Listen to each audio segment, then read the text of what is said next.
Ramya ഹരിദാസിനെതിരെ Palakkad DCC. ആലത്തൂരിലെ രമ്യയുടെ പരാജയത്തിൽ നേതൃത്വത്തിന് പങ്കില്ല എന്ന് DCC പ്രസിഡന്റ് മാതൃഭൂമി ന്യൂസിനോട്. സ്ഥാനാർത്ഥിയുടെ ഭാഗത്ത് പിഴവുണ്ടോ എന്ന് പരിശോധിക്കുമെന്നും എ തങ്കപ്പൻ.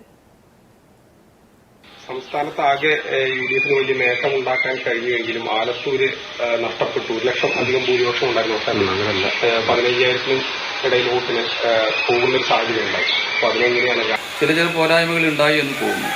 അതിൻ്റേതായിട്ടുള്ള ബലമാണ് തോൽവി കാരണമെന്ന് വെച്ചു. എന്തായാലും തോൽവിയുടെ കാരണം പരിശോധിച്ച് അത് പാർട്ടി എല്ലാവരും കൂടി ആലോചിച്ച് അതെന്തൊക്കെയാണ് അതിന് ചെയ്യേണ്ടതെന്ന് ആലോചിച്ച് അത് തിരുത്തേണ്ടത്.